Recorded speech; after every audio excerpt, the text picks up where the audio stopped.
Welcome to Mr. Hutchings History, where the past comes alive. Let's dive into today's story. All right, so you ready to dive into some serious history? Always. What have you got for us today? Okay, so think Montgomery bus boycott, but like the real nitty-gritty, not just the Rosa Parks version. Ooh, I'm intrigued. That's over a year of intense resistance, right? 381 days to be exact, and it wasn't just a peaceful stroll in the park either. Yeah, I bet. Segregation in the South, that wasn't something folks gave up easily. You got that right. We're talking serious pushback. Think a whole city, dug in their heels, determined to keep things segregated no matter what. Wow. Okay, so where do we even start with that? Well, one of the biggest forces they were up against was this group called the White Citizens Council. And get this, they weren't just some fringe group. They were deeply connected to all the power in Montgomery. That's interesting. So, who are we talking about? We're talking city officials, business owners, the whole shebang. And their membership, it actually doubled during the boycott. No way. What, to how many people? To a staggering 12,000 people. That's a lot of people. That's a whole lot of opposition. Right, so it wasn't just about individual racism. It was a systematic attempt to just crush the boycott altogether. So how did they go about doing that?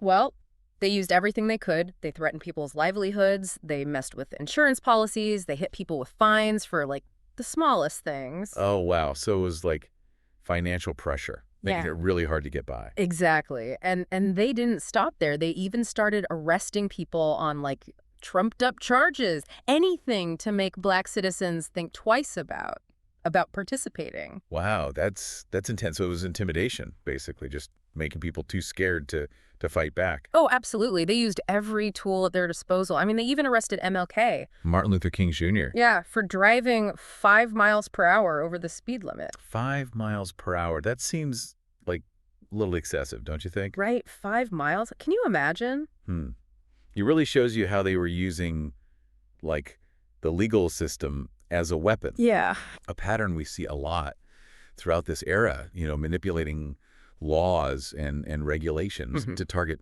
Black citizens. It's awful. Right. And sending a message too, right? Step out of line and you'll face the consequences. Right. Don't even think about challenging this system. And the intimidation, it didn't stop there. There was actually an incident that really chills me to the bone. They bombed MLK's house. What? While his wife and daughter were inside. Oh my gosh, that's terrifying. It really is. I mean, how do you even process that? Yeah, you think about the psychological impact of something like that. I mean, MLK actually wrote about how close he came to giving up after that. Really? Yeah, he felt so much pressure, the weight of responsibility for his family, for the whole movement. Oh, yeah. I can't even imagine. But he found the strength to continue. I mean, that's incredible. It really is. So picture this. You're facing these constant threats, right?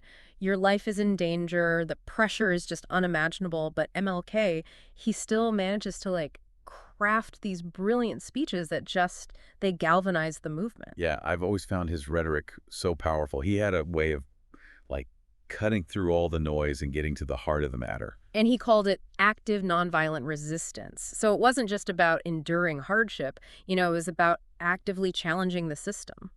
That's a good distinction. It's we're not going to just sit here and take it. We're going to push back, but peacefully. Exactly. And his rhetoric, it wasn't just emotional. It was also a powerful legal and moral argument. Oh, yeah. He was really good at connecting those dots. Remember that famous quote, "If we are wrong, the Supreme Court of this nation is wrong." Yeah. If we are wrong, the Constitution of the United States is wrong. If we are wrong, Jesus of Nazareth was merely a dreamer. Powerful stuff. He put the whole fight for civil rights on the line, tying it to the core principles of America. In Christianity, he was speaking to a very specific audience, and he knew how to reach them. And it gets even crazier. The state of Alabama, they actually tried to use the legal system to silence the movement. Oh, wow. How did they do that? Well, they dug up this old anti-boycott law. An anti-boycott law. Seriously. And they used it to indict nearly 90 activists. 90? Wow, they were really trying to make an example of them, weren't they? Right. It's almost comical, Yeah, they thought they could just shut down the movement by throwing the book at them. But instead, it totally backfired. How so? Well, all these indictments drew national attention to the boycott. It became like a much bigger story. Oh, I see. So instead of silencing them, they actually amplified their message. Exactly. Suddenly, people all over the country were watching. And what happened then?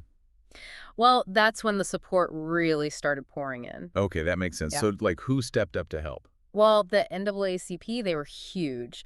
They recognized how important this legal battle was. Yeah, they've always been at the forefront of the fight for civil rights. Right. And they poured resources into it. They provided legal representation and financial support for the activists. So it wasn't just a grassroots effort anymore. It was becoming a real legal strategy playing out in the courts. Yeah, it was getting serious. And you know, it's all thanks to Brown v. Board of Education. Ah, the landmark case that desegregated schools. That's the one. That decision, it like paved the way for challenges to segregation in other areas, you know. Like public transportation. Exactly. And the Montgomery bus boycott, it became like a crucial testing ground for all these new legal strategies. So we've got this backdrop of escalating tension, the boycotters are holding firm, the authorities are cracking down, and the legal battle is just getting started. It sounds like things are about to get really interesting. Oh, they are. I can't wait to hear what happens next. You know how we were talking about the White Citizens Council using their, like,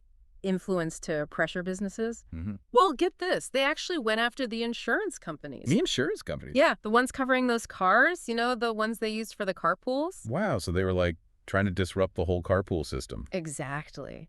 They threatened to pull their business if those companies kept insuring, like, the boycott participants. Crazy how far they were willing to go. I know. Yeah. Imagine, like, using your money and power to sabotage a movement for basic human rights. Ugh, it's awful. And it really shows you, like, just how divided American society was back then. Yeah, I mean, it wasn't just a north-south thing, right? Right. Even in Montgomery, you had folks who were totally at odds with each other. Like neighbors against neighbors. Exactly. So this wasn't just some, you know, abstract political debate. It was real people living in the same community, like literally facing off over questions of justice and equality. And it wasn't just a few random individuals either. No, not at all.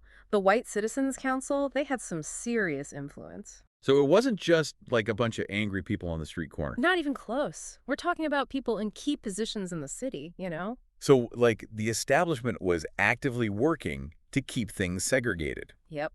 Using their power to maintain that status quo. which makes their tactics all the more, like, insidious. Right. Because they weren't just shouting insults or, you know, protesting. They were using, like, the actual machinery of government to stifle dissent. To punish anyone who dared to, like, challenge them. And they were smart about it, too. They knew how to manipulate the system. So it's calculated, like a deliberate strategy. Absolutely. Denying insurance, hitting them with fines, you know, trumping up charges. All aimed at, like, breaking the boycott, making it too hard, too risky to participate. And you have to think about the personal toll all this took on people like MLK. Oh, for sure. I mean, the constant threats, the bombing. I mean, it's amazing he didn't just walk away. Yeah, he could have easily said, you know, it's too dangerous. I can't risk my family. But he didn't. His leadership was truly remarkable. I mean, he understood the power of nonviolence, but he also knew it required, like, immense courage And sacrifice. from everyone. Mm. And he never let them forget that what they were fighting for was bigger than just themselves. He was so good at connecting with people, too, you know? Black and white. His speeches weren't just calls to action, It was like he was appealing to their conscience. reminding them what was at stake, morally speaking. Yeah, like challenging them to live up to America's ideals. Equality, justice, all that. And it's just incredible how the state's attempts to, like, crush the boycott actually ended up backfiring. Oh, yeah, the Streisand effect. Exactly. All those indictments, that anti-boycott law, it all just brought more attention to the cause. And probably generated a lot of sympathy for the boycotters. People across the country were, like, outraged. So the boycott became a national story. And that's where the NAACP really stepped up. Yeah, they were crucial in that fight. They'd been fighting for civil rights for, like, decades. They had the experience, the legal expertise, They knew this was a pivotal moment. and they provided the resources, you know. Legal muscle, financial support, they knew what it took to fight back. It shows you, like, the importance of having strong institutions behind those grassroots movements. Absolutely. You need both, you know? People power and legal expertise. That's how you challenge these systems of oppression. And the NAACP, they had some of the best legal minds in the country, True, they really did. And they knew how to use the court strategically. carefully choosing their cases, crafting their arguments. They were playing the long game. It wasn't about winning a single battle. It was about, like, dismantling the whole system of segregation step by step. And Browder v. Gale was a huge step in that direction. Ah, yes, the case challenging bus segregation directly. Filed on behalf of, like, 4 black women who were arrested for not giving up their seats. Powerful symbolism there. And the NAACP lawyers, they knew exactly how to make their case. They had the blueprint from Brown v. Board, right? Yeah, exactly. They argued that segregation, no matter where it is, it violates the 14th Amendment. Equal protection under the law for everyone. And they presented all this evidence showing, like, how harmful and discriminatory bus segregation was. How it was designed to keep black people in a subordinate position. And you know what? The court agreed with them. Mid. On June 5th, 1956, just over a year into the boycott, they ruled that Montgomery's bus segregation laws were unconstitutional. Wow.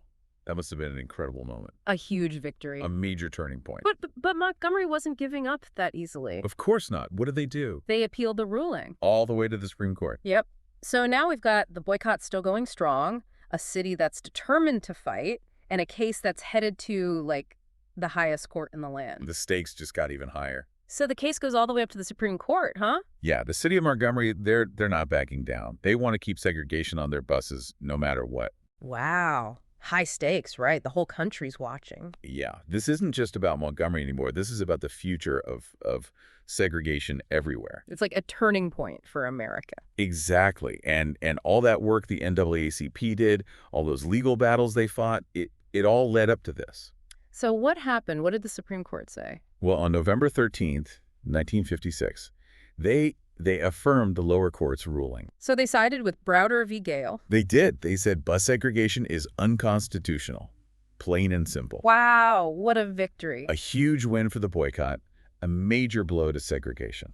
Can you imagine, like, being in Montgomery when that news came down? After 381 days. All that walking, all that sacrifice, facing down all that intimidation and violence, it all paid off. They did it. They actually did it. It's just incredible to think about, you know, that ordinary people can make such a difference. It's the power of nonviolent resistance, I guess. Standing up for what's right no matter what.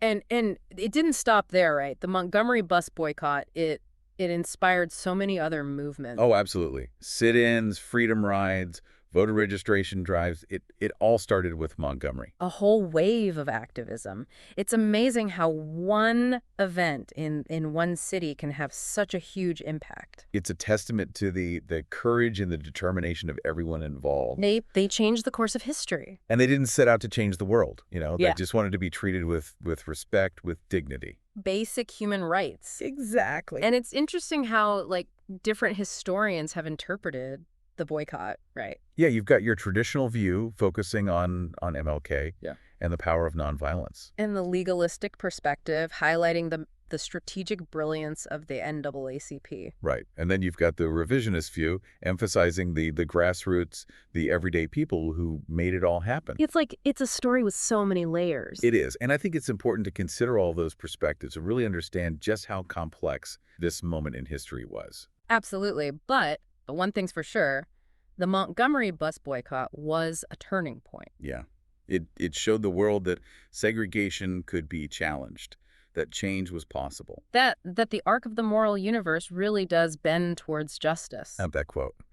So, as we wrap up our deep dive into the Montgomery bus boycott, I don't know about you, but I'm blown away by the courage of the people who made this happen. Me too.